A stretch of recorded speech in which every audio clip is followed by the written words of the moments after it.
네, 다음은 제가 발표하도록 하겠습니다. 네, 저는 수도권 대중교통 통합요금제 개선을 위한 고양시 대응 방안 연구를 주제로 발표를 하도록 하겠습니다. 발표 순서는 보시는 바와 같이 연구가 시작된 배경, 그 다음에 통합요금제에 대한 개요라든지 경기도에서 시행하고 있는 수도권 환승할인 지원 사업, 고양시에 대한 현황 분석, 그다음에 문제점이나 개선 방안을 통해서 결론 및 정책 제안을 하는 것으로 순서로 연구를 진행을 하였습니다. 다들 아시다시피 이제 여러분들께서 대중교통을 이용을 하시게 되면 통합요금 환승 할인이라는 걸 이제 받으시게 되는데요. 최초로 이제 이게 시작은 2004년도에 서울시가 통합거리 비례 요금제를 시행하면서 시작이 되었습니다. 그래서 2004년하고 2005년에 인천시와 경기도가 이제 참여를 하게 되면서 환승 할인제가 시행이 되고 수도권 전체적으로는 2009년에 수도권 통합요금제가 시행을 하게 됩니다. 이후 이제 이 통합요금제에 인천국제공항 철도라든지 신분당선과 같은 민자 철도 운영기관들이 편입이 돼서 현재 지금 수도권 대중교통 통합요금제가 시행이 되고 있습니다. 다만 이제 이 협약의 주체가 서울시와 경기도, 인천시, 코레 이렇게 4개 기관인데요. 이 4개 기관이 환승 손실 보전에 대한 협약을 총 4차례에 걸쳐서 이제 맺게 됩니다. 그래서 이 협약에 의해서 지금 이 요금제가 운영이 되고 있는데, 이 손실지원금 정산에 대한 부분이 좀 불공정성이라든지 운영기관 간의 협의 문제가 좀 끊임없이 제기가 되고 있는 상황입니다. 그래서 전체적으로 수도권 대중교통 통합요금제는 여러분들과 같은 대중교통 이용자의 요금 부담은 감소가 되고, 그래서 이제 혜택이 크다라고 느끼고 있는 정책인데요. 그에 반해서 이제 대중교통 운영기관의 수입이 감소하다 보니까 이 운영기관의 수익 감소를 지자체가 이제 보전을 해주고 있는 상황입니다. 그래서 재정 지원이 증가하고 따라서 고양시 역시 이 재정 지원이 좀 부담이 되고 있는 그런 상황이라고 할 수가 있겠습니다. 그래서 요거에 대해서 좀 개선을 위한 고양시 대응 방안을 제시를 하고자 하였습니다. 다들 아시다시피 이제 일반적인 내용인데요. 대중교통 이제 이용 활성화라든지 이용자에 대한 요금 부담 경감을 목적으로 이제 시행이 된 것이 바로 수도권 대중교통 통합요금제라고 할 수가 있습니다. 그래서 적용 대상은 반드시 교통카드를 이용을 해야 되고요. 서울버스, 그다음에 경기버스, 인천버스, 그다음에 수도권 전철 등을 이용을 해서 환승하는 경우에만 적용이 되고 있습니다. 앞서 제가 이제 4개의 큰 기관이 이제 협약을 맺어서 이 요금제가 시행이 된다고 말씀을 드렸는데요. 이 공동 합의문의 큰 축은 2개입니다. 그래서 버스 간에 이루어지는 환승 손실에 대한 부분은 관할 광역지자체가 부담을 하게 되고요. 전철에 대한 환승 손실금은 경기버스나 인천버스를 이용해서 이제 흔히 말하는 수도권 서울에 있는 지하철을 이용해서 발생하는 환승 손실금의 46%를 경기도와 인천시가 부담을 하고 있습니다. 2015년 6월 26일까지는 이제 60%를 부담을 했었는데요. 이제 법정 분쟁도 있고 그래서 이제 나중에 좀 화해의 제스처로 46%까지 일단 내려간 상황입니다. 그래서 현재는 이렇게 13개 기관이 참여를 하고 있습니다. 기본적으로 고양시의 버스 요금을 좀 살펴봤는데요. 고양시 마을버스 요금이 카드 기준으로 1,300원입니다. 서울시 마을버스에 비해서 한 400원 정도 좀 비싼 상황이고요. 다만 이제 이 마을버스의 요금 자체가 경기도 지자체마다 조금 상이합니다. 그래서 1,250원에서 1,350원까지 좀 분포를 하고 있고요. 마을버스를 제외한 나머지는 이제 경기도에서 이제 관할을 하고 있기 때문에 버스 요금이 좌석버스는 2,400원, 직행좌석버스는 2,800원, M버스 2,800원, 그 다음에 수도권 제1순환고속도로를 이용하는 순환버스들은 3,050원을 지금 받고 있습니다. 전철 운임은 기본적으로 1,250원인데요. 10km를 초과하는 구간에 대해서는 50km 이하까지는 5km당 100원씩 가산이 되고 있고 50km를 추가하게 되면 8km당 100원씩 올라가는 그런 구조로 되어 있습니다. 다만 이 민자철도 운영기관은 기본 요금인 1,250원에 별도 요금제를 좀 채택을 하고 있습니다. 이제 민자 운영기관이고 자기네들이 적자를 볼 수 없다라는 이유에서 이 별도 요금제를 현재 운영을 하고 있습니다. 이 통합 요금 같은 경우 이제 각 그 수집되는 기관이 다릅니다. 그래서 그 T번이라든지 경기도는 이제 EB카드에서 주로 이제 그 수집을 하고요. 코레일 구간은 코레일 네트워크가 수행을 하는데 이제 이거는 이제 통합으로 정산을 하는 곳은 주식회사 T머니가 되겠습니다. 그래서 먼저 이제 통합 정산 시스템으로 먼저 배분을 한 다음에 그 후에 이제 수도권 전철에 대한 운송기관 그 정산을 시행을 하고 있습니다. 다만 이제 이 용인경전철하고 의정부경전철은 그 경기도에서 조금 부담을 해주고 있는데요.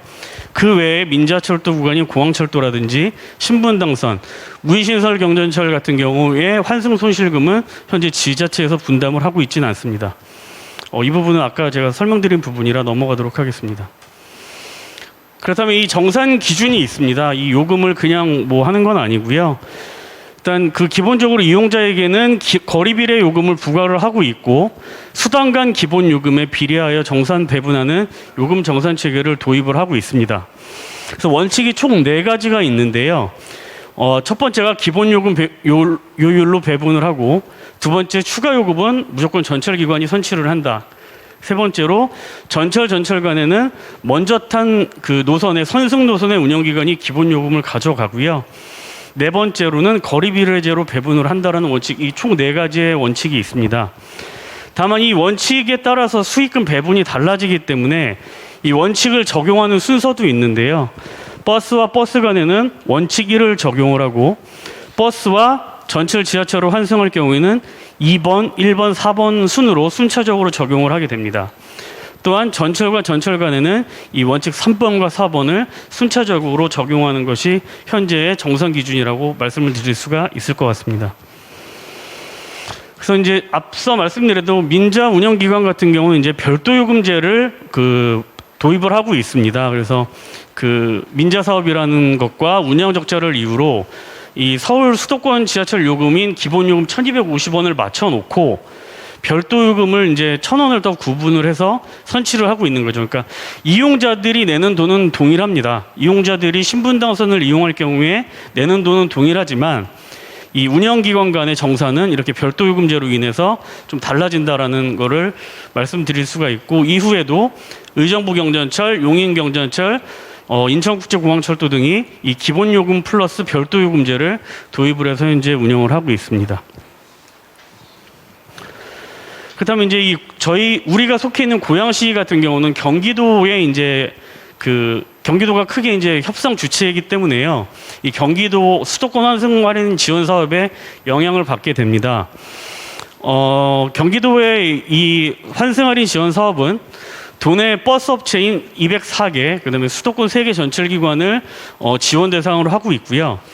연간 그 경기도 전체 2,200억 원을 가지고 지금 이루어지고 있습니다. 다만 이 도비가 경기도에서 30%인 660억 원을 부담을 하고 있고요.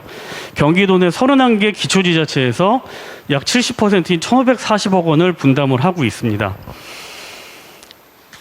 그래서 아까 이 부분에 대해서는 이제 말씀을 드렸던 부분이고, 이 환승 손실금에 대한 도비와 31개 지자체의 시비의 지원 비율이 처음에 시작했을 때 2008년까지는 경기도하고 31개 지자체가 5대5로 똑같이 나눴는데요.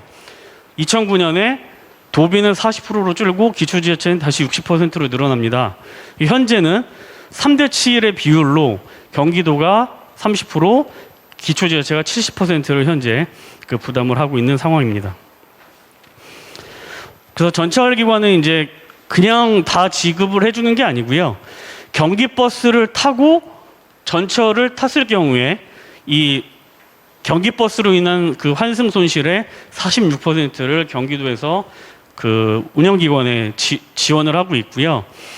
버스 업체 같은 경우는 경기도에서 매월 한도액을 정해놨습니다. 그래서 그 한도액 안에서 일단 지원을 하게 되는데, 현재까지의 기조는 요금 인상이 되더라도 더 이상 예산은 증액하지 않겠다라는 게 경기도의 방침입니다. 그래서 현재 약 1,357억 원을 버스 업체에 배분을 하고 있는데, 이걸 12개월로 나눠서 한 달에 약 113억 원 정도를 그 지원을 하고 그걸 다시 시내버스와 마을버스로 구분을 해가지고 현재 지원을 하고 있습니다. 그래서 이 업체별로 이제 산출을 하는 기준은 이 그 업체당 그 평균 운송 수입이 얼마인지 카드 자료를 기준으로 해서 일단 지원을 하게 되는데 좌석버스는 이제 일반형 대비 적자 폭이 커서 조금 차등 지원율은 미적용을 하고 있는 상황입니다. 그래서 이게 이제 연도별로 경기도에서 이제 지원한 실적 현황인데요. 전체적으로 2,200억 원 내에서 지금 움직이고 있습니다. 그래서 버스 업체의 대부분의 돈이 일단 들어가고요. 2019년 기준으로 전철에는 약 816억 원을 경기도에서 지원을 하였습니다. 세부적으로는 코레일이 약 한 450억 정도 되고요. 그다음에 서울교통공사가 한 340억, 그다음에 인천교통공사에 한 14억 정도를 해서 한 그 800억 원 조금 넘게 그 경기도에서 현재 지원을 하고 있습니다. 이 부분은 이제 버스에 대한 부분인데요. 시내버스와 마을버스를 구분을 해서 한 결과값이고요. 그래서 이제 이 경기도에서 이 환승 할인에 따라서는 이제 31개 기초지자체 돈을 나누다 보니까 기준이 있습니다. 그래서 이 시군별 환승 통행량하고 재정 능력을 이제 산출을 해서 배분을 하게 됩니다. 그래서 2020년도의 부담액은 2019년도 상반기 교통카드에 대한 그 평균값과 본 예산 기준으로 재정 능력을 5대5로 구분을 해서 이제 그 각 31개 지자체 쭉 배분을 하게 되는데요. 고양시는 성남, 수원, 용인, 화성, 순 다음인 5번째로 많은 지금 현재 돈을 내고 있습니다. 약 그 6.8%를 차지하게 되는데요. 일단 기본적으로 그 경쟁 도시들보다는 조금 약간 그 적게 내고 있는 상황이라고 보실 수가 있습니다. 그래서 앞에 보신 대로 상위 7곳은 뭐 다들 아시는 좀 대도시들입니다. 아무래도 그 환승 통행이 많이 일어나는 경기도에서 성남, 수원, 용인, 화성, 고양, 부천, 안양 순이고요. 그래서 저희가 이제 고양시의 현황을 분석해 보기 위해서 이제 광화문 방면의 버스 교통카드 자료를 좀 분석을 해보니까 그 통행 패턴이 명확합니다. 그래서 승차는 고양 지역에서 이루어지고 하차는 광화문 쪽에서 거의 다 내리는 이런 패턴을 보이고 있고요. 역시 영등포도 일산에서 승차해서 바로 그 지하철역이나 그 영등포역 주변으로 하차하는 것으로 확인이 됐습니다. 강남역도 마찬가지고요. 마을버스에 대해서도 저희가 조금 분석을 해봤는데요. 마을버스 같은 경우는 이제 저희 고양시에 20개의 업체가 있습니다. 그래서 비환승이 높은 노선이 상대적으로, 그러니까 절대적인 것은 아니고 상대적으로 수입이 좀 높은 구조입니다. 아무래도 그 환승이 덜 일어나면 순수하게 그 업체가 가져가는 그 돈이 많기 때문에 수입이 높은 구조라고 할 수가 있겠고요. 뭐 마을버스의 그 목적에 맞게 아무래도 환승 비율이 비환승 비율보다는 한 5% 정도 높은 것으로 보이고 있습니다. 그래서 정말 이 요금제로 인해서 이 고양시 버스 업체들이 정말 손해를 좀 보고 있는지를 하기 위해서 좀 분석을 해봤는데요. 이 마을버스가 이제 고양시가 2019년 11월에 1,300원으로 인상이 됐습니다. 그런데 다만 이전의 데이터를 가지고 분석을 해서요. 마을버스는 1,050원, 전철요금은 1,250원을 기준으로 분석을 했습니다. 마을버스의 기능을 고려해서 일단 마을버스와 전철 환승 간의 그거를 고려를 했고요. 환승은 딱 1회만 발생한 것으로 가정을 했습니다. 이는 수도권 전체 통행의 95% 이상이 환승일에서 종료된다라는 연구 결과를 좀 인용을 했고요. 그래서 이 1,250원을 기준으로 정산을 할 경우에 전철은 680원, 마을버스는 570원을 가져가는 것으로 가정을 하고 일단 분석을 했습니다. 다만 이제 이 연구에서 제시하는 분석값이 이제 시행에 따른 그 계략적인 손실을 추정한 것이고요. 실제 수치는 조금 다를 수가 있습니다. 그래서 이제 20개 업체에 대한 이 환승과 비환승 비율을 얻은 자료를 바탕으로 저희가 이제 통합요금제에 따른 손실금을 좀 계산을 해봤는데요. 전체적으로 그 환승 손실이 요금제로 인해서 하루에 약 한 3,500만 원 정도 발생을 하고요. 이거를 월 단위로 보면 한 10억, 그다음에 1년에 한 120억 정도가 요금제로 인한 손실금으로 분석이 됐습니다. 다음에 여기에 반해서 마을버스가 받는 지원금은 한 달 기준으로는 한 2억 원 정도 채 안 되고요.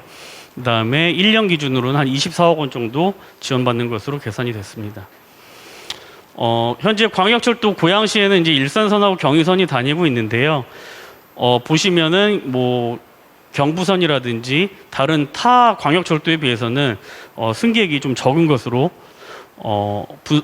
통계연보상에서 밝혀지고 있습니다. 그래서 이러한 것이 이제 적기 때문에 아무래도 돈을 조금 상대적으로 타 그 경쟁 도시에 비해서 조금 덜 내고 있었다라고 보시면 될 것 같습니다. 그래서 먼저 문제점을 좀 간략하게 말씀을 드리면요.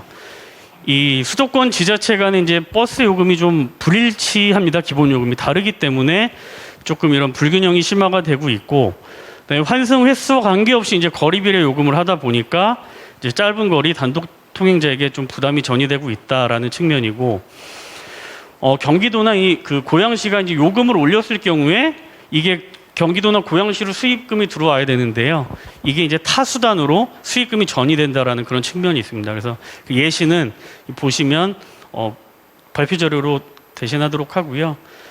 그다음에 이 그 내기기관 간의 그 환승 할인 지원금 비율이 뭐 근거가 없습니다. 그냥 그 협약에 의해서 그냥 내려간 거고요. 그다음에 경기도와 시군에 대한 비율도 그냥 근거는 없는 실정이다. 그래서 이제 갈등이나 법정 소송이 좀 발생을 하고 있다라는 측면이 되겠습니다.